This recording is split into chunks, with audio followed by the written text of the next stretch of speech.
You guys do go through training on if you find yourself in an interrogation or torture situation. And I'm wondering what, if anything, somebody can apply in their own day-to-day life that you learned there, meaning this, in our own minds, and I'm not equating these things at all, but you know exactly what I mean. The world is caving in on us. Mhm. I just lost my job. My spouse left me. Both those things happen. Whatever it is, I'm going through my own form of internal torture. And I don't mean to equate the things.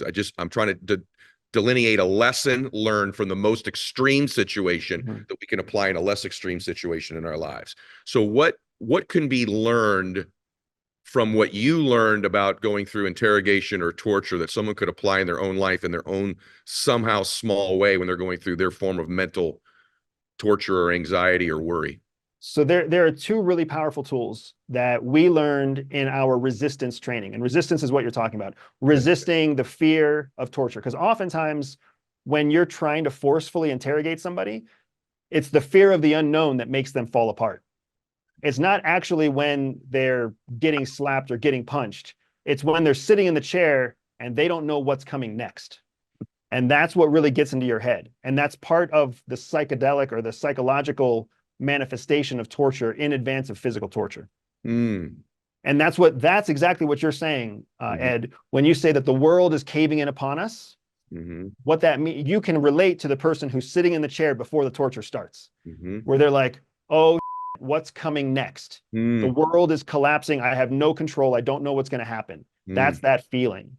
So Mm. the two main tools that they gave us to cope with that sort of situation, and I have used these countless times in my own business, man, because business is a wild rodeo of the world. Mm-hmm.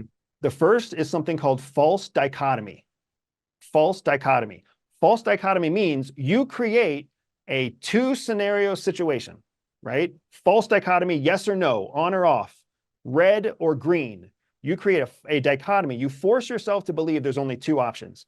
Even though there's countless options, you force yourself to believe two very fundamental options. Let me give you an example from business. I remember when I was first starting out, when I first quit my full-time job, and I first started being full-time with my own company, Everyday Spy.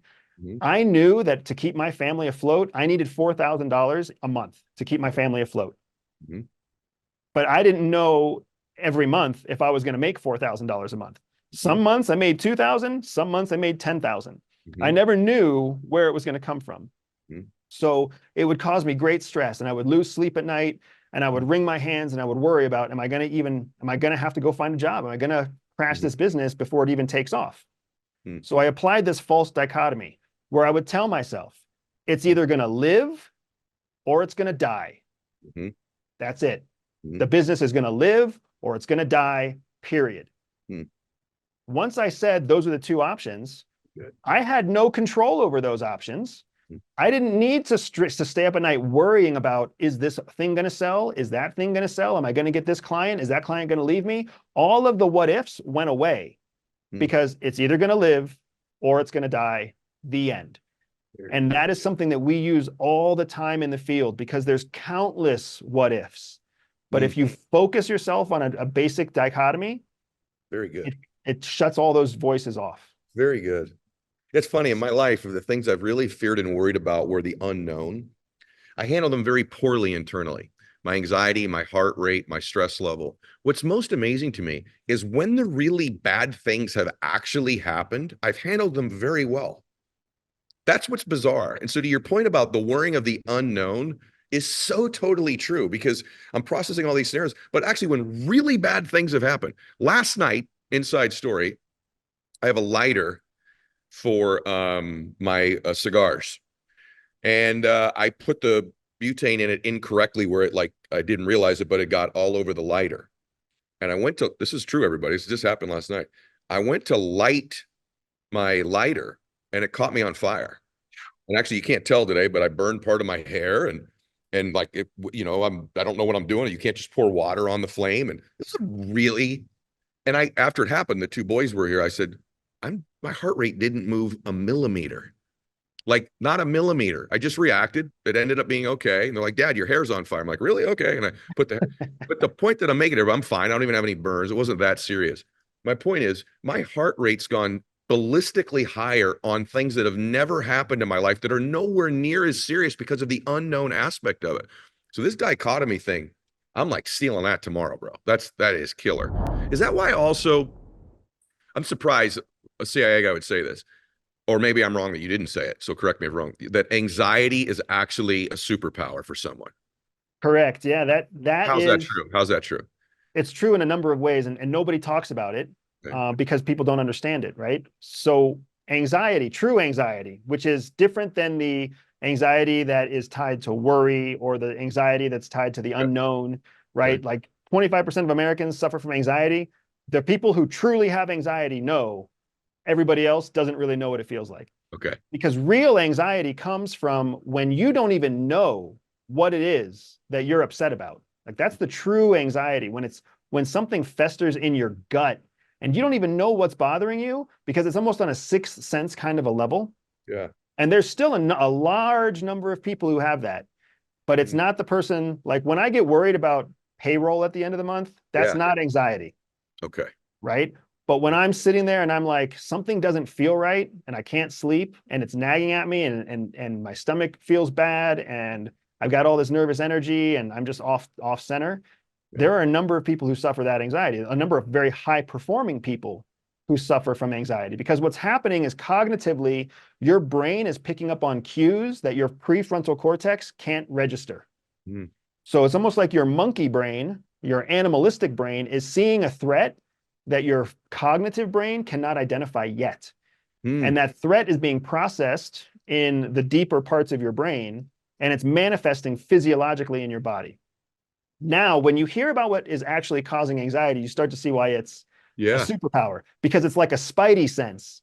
Yep. Spider-Man doesn't even have to see what's going to happen before he knows that something's about to happen. Yep. And I as a result of that spidey sense, Ed, what happens is you naturally become more cognitively aware of the world around you. okay. So your monkey brain turns on your frontal brain, your human brain, to a higher level. So Mm. now those are the people who are better at forecasting bad events, better at forecasting good events. They're easier at flipping between perception and perspective because their brains have been pressure tested, Mhm. inoculated over time with the stress of feeling anxiety. Mm. And for that reason, it causes the lay person, the average person with anxiety, struggles in life Mm. because they don't know how to turn this perceived weakness into a power. It's Where really what good. CIA does, CIA recruits us because we have anxiety Really, and then teaches us how to tap into it and use it for what its purpose is. really, And that's a that's what recruiting. makes them. You're telling me that that's a criteria that is looked for as somebody with anxiety. That is a category, that is an inherent skill, an innate skill Okay. that when it's identified, it's dovetailed into very specific job categories. Got you. Do you believe that, I didn't know I was going to ask you this today. Do you believe that you can cross a line with anxiety or worry? And I understand the distinction between the two now that I didn't before, where, because I am one of those people, as are a lot of my mega successful friends. However, I've wondered in my life, because I also believe in vibrational frequency and energy, and I'm also a Christian, but I do believe in that. And I've wondered if I've created or drawn to me things I've subconsciously worried about or had anxiety about in my life that I otherwise would not have had come into my world had I not repetitively thought about it. Do you believe in any of that? And if so, do you think that someone should guard against that if they're one of these worriers or anxiety people?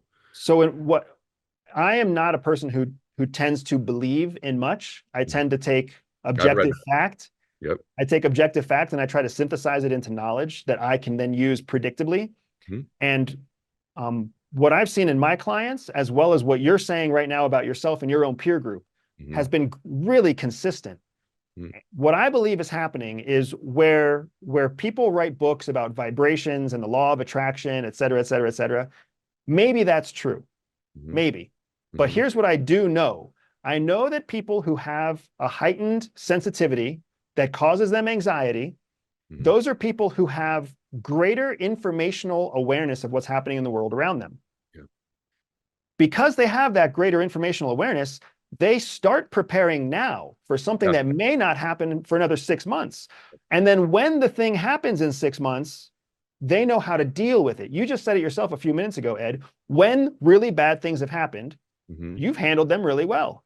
CIA believes that all people are born with a spy secret superpower. For some people, that means they can win deals. For others, they can spot liars. Some can even seduce lovers. I built a free 3-minute test to help reveal to you exactly what your secret hidden superpower is. All you have to do is click on the link in the description below, take the test, and start using your spy superpower to stay ahead of 99% of people. Mm-hmm. For me, that's not a surprise. For me, that's because if you tell me that you struggle with anxiety and you tell me that you deal with bad situations well, it's because subconsciously you've been preparing for that bad situation for a long time. So then when it actually happened, you already had a process kind of in your brain for how to deal with it. Whereas the average person who does not have anxiety, who does not prepare for a negative event, who is not even aware that bad things are happening around them, their monkey brain is working against them. Yeah.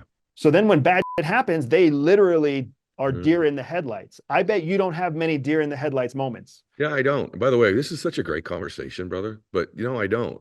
I've always wondered those two things. Like, I definitely am a fearful, worrying guy, and I also have anxiety, and I understand the difference. Yet, maybe a lot of you relate to this that are listening. Yet, when crunch times come, You I'm get it done. I'm pretty calm and I execute. And that's really a fascinating description of why I am both of those people, what you just said. So if you think about it, right? If 25% of the American population has clinical anxiety, which Yeah. means some psychologist is giving them a drug to make them feel better. Mm-hmm. You and I now know it's not really 25% of the population that has true anxiety. It's more like 12 to 15% that have true anxiety. And if you get your hands on those 12 to 15% and you put them in your business and you put them in your executive team and you put them in your national security infrastructure, those people are going to deal with emergencies better than anyone else. And guess what? The only thing guaranteed in life, man, is the unknown. Yeah. So they might lose sleep. They might not eat well. They might gain weight. They might become reclusive. They might self-destruct by the age of 60. You don't know. But what you do know is that when the hits the fan, that person has got your back and they're going to be unflappable in that moment of terror where other people will shut down, quit, give up, or get rolled over. Yeah. One of the most cool things ever covered on the show right now. By the way, if you're a parent listening to this and you got a child who's got like real anxiety, like the real one, you ought to let them watch this because their future's brighter than they think. Their future is so bright, man. And My wife is a former CIA officer just like me. We met at CIA. She's amazing. She's a badass. She has anxiety. And her anxiety drives her to stay at home. And her anxiety drives her to like be an introvert and just kind of stay away from the world, where I put myself out there in the world. But I put myself out there to tell you that if you think I'm smart and if you think I'm impressive and if you think I'm helpful, she is 10x me in every way because her anxiety has made her so much of a better fit for all of those tasks. And the reason that our company still stands and continues to grow at an awesome rate is because when the hits the fan, I have somebody who I can tap on the shoulder and say, I don't know what to do right now. And she's like, I got you. We got this. You guys, have you ever heard this before? Because I've never heard this before. And it's first off, at my age and people I'm just picturing in my life right now, it's completely true, by the way. Other people I know, it's completely accurate. It's totally true.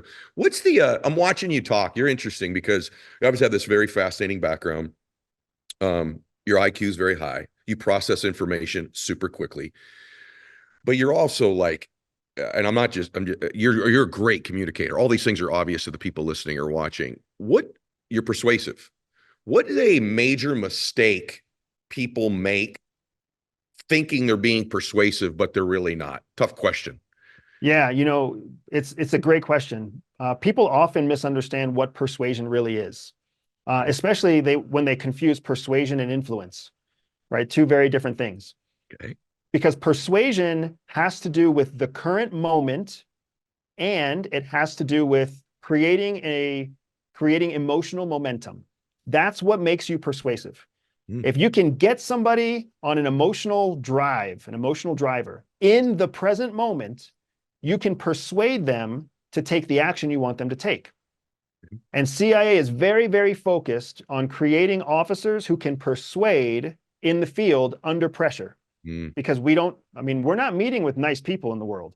We're right. meeting with terrorists and drug dealers and human traffickers and the scum of the universe, right? Those are the people who have the secrets that we need. So Mm, those are the people we have to sit across the table from, break bread and share coffee, mm, right? That's where we operate. mm, So we have to in order to get those people to take an action, especially an action that's not in their best interest, mm, like espionage, yeah. you have to get them on an emotional tempo Yeah. that gets them to agree with what you're saying. Mm, So that's persuasion. Influence is what happens when you're not even around and they're reflecting on what you said and they're digesting the relationship you have with them, right? Right now, you and I are on this call, Ed, and if I'm getting you to agree with me, there's some persuasive energy there. But 2 hours from now, when you're having lunch and you grab that fork and you stick it in your salad and you're like, that conversation, I'm still thinking about this topic. That's influence. dude, it's so good.